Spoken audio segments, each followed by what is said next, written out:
This is Hannibal here at Integrated Pain Management in Rutherford, New Jersey, with Dr. Caprio, who was also a doctor in the Iraq War. He specializes now, he still does surgeries, but he specializes in pain management, stem cells, works with a lot of famous wrestlers, boxers, athletes.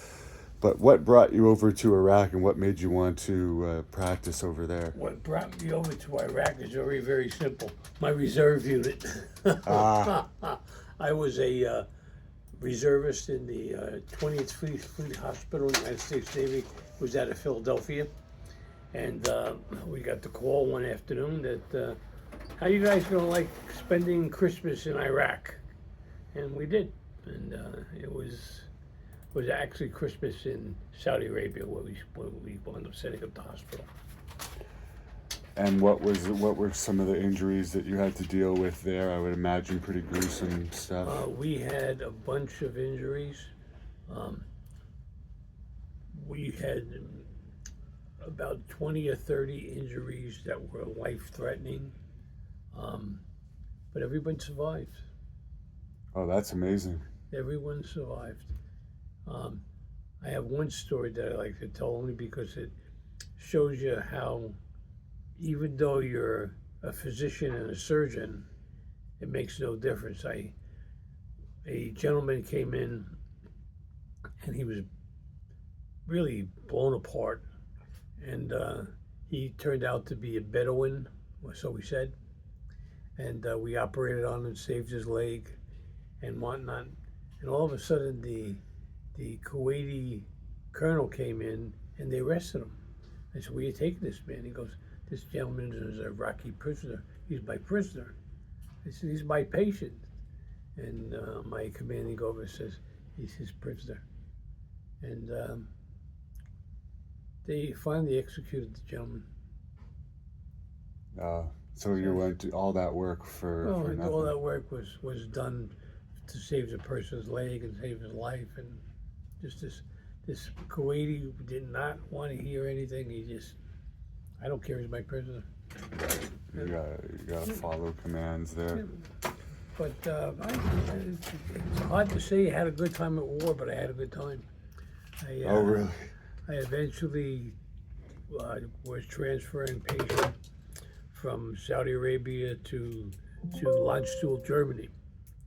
And the greatest part about going to Germany was you could get beer. You could get no beer at all in Saudi Arabia where we were. So it was like the best way. Anyway, oh, you're from Saudi Arabia? Here, we get you beer. Nothing better than an ice cold Miller High Life. But I was involved in taking people back and forth to Landstuhl. And it was funny, the gentleman I took back the last time was a truck driver, and he was playing Desert Chicken. And you probably know what Desert Chicken is. They take two trucks, they just go at each other at full speed, and whoever turns off is a chicken. And these people were doing motor gas trucks. Yeah. And they did not turn off in time, and they just blew themselves up. Oh, and they passed away. Yep, both of them passed away. For anyone that likes to play chicken, watch this and take that as a lesson. What were was there any close calls to your own health while you were over there? There were some close calls to my own health. Myself, one of the captains in the Navy. Captain is higher than a commander. Is higher than it's a colonel. We went up to right on the border with Kuwait, and they decided to missile us. So we all hugged it down, and it was, like I said, it was a lot of fun. I guess an adrenaline rush when you hear something like that. It is.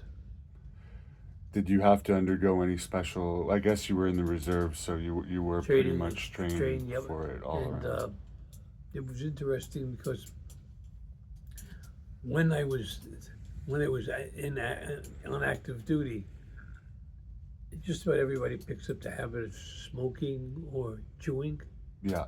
And oh my God, I came back, I started chewing. I said, this is disgusting. Finally threw it away and haven't smoked or had a bit of chew since. Oh, that's good to hear. So there was a good amount of missing limb stuff that you've dealt with in your Yes, career. yes. What's the toughest part about those type of operations? The toughest part about those operations are the fact that you have to eventually tell the person who lost their limb that they have one less limb. I never forget we had this young Marine come in with holding on to both his legs.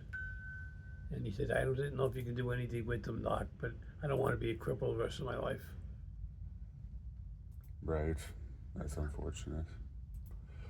When you have to reattach a limb, is what are the chances that there will be any movement? It might be different now, but back that would have been what, the early 90s. Yeah, 91. the early '90s was really the beginning of limb reattachment.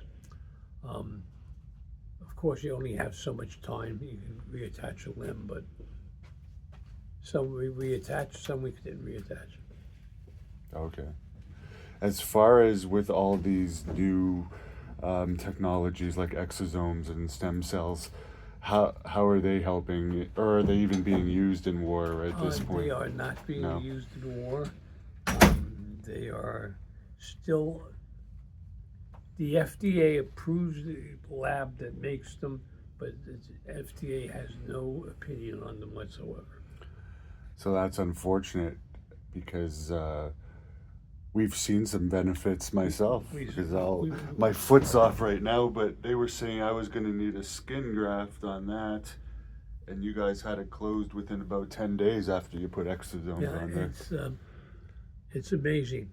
The person who owns the exosome company I use is a friend, and I have a cousin who was a CFO of Pfizer, and he offered to buy the company because I guess he wanted to close it, and he didn't. He eventually retired. About 5 days after he retired, he called me up. He said, "When can we take care of my knee?" So he actually knew that the exosomes worked. Wow. And for anyone that doesn't know, I know you've explained this in another video, but for the difference between an exosome injection and a stem cell injection. Okay. Stem cell comes from the Wharton's jelly of a baby's umbilical cord. It's an umbilical cord that's delivered through C-section because they don't want the trauma of going through the birth canal on the cord. Exosome, around each stem cell there is about 1,000 exosomes. So that number is high. We give between 1 billion and 1 trillion exosomes. We give a shot of them. Oh wow! So there's a higher concentration Yep. of it. As far as you're still doing surgeries, is that right? I still do some minor surgery. Yes. So you're still in. You're a very busy man, obviously. I am, but there's nothing like doing what you love. Exactly, and I gotta ask you. You've had so many wrestlers in here and so many football players and everything, but since my channel's mainly a wrestling channel, other than of course Hannibal, is there any wrestler that you were really excited to meet? Enzo Amore, Oh yeah, he's a great guy. and I had met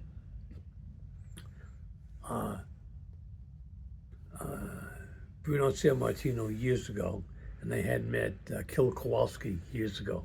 But other than that, it's amazing because Tito Santana, his daughter, who does jujitsu under a different name, is a patient and a friend Yeah, and a partner. She's a great girl too, and she's a partner in your Vegas location, My right? Vegas location. Yep. How could people reach out to either your Vegas location or this location if they want? We have a toll-free number, of course, which I don't know, but I'll put it in the description of the I video. think it's up there. Oh, there we go. 6551285 That's the number for this office. 4250 is the That's number this from one. this office, and I'll find the number for the Vegas office, but Jenny Santana is in that office. Oh, is it on there? No, it's not on this one either. Okay, I'll look it up. Okay. But thank you very much. Thank you You're very very much. nice guys. It's nice to see how passionate both you and I know your son isn't doctor, but I love your passion and everyone in this office for making people feel better. It's when they say if you love your work, you never work a day. We love this work. We really do.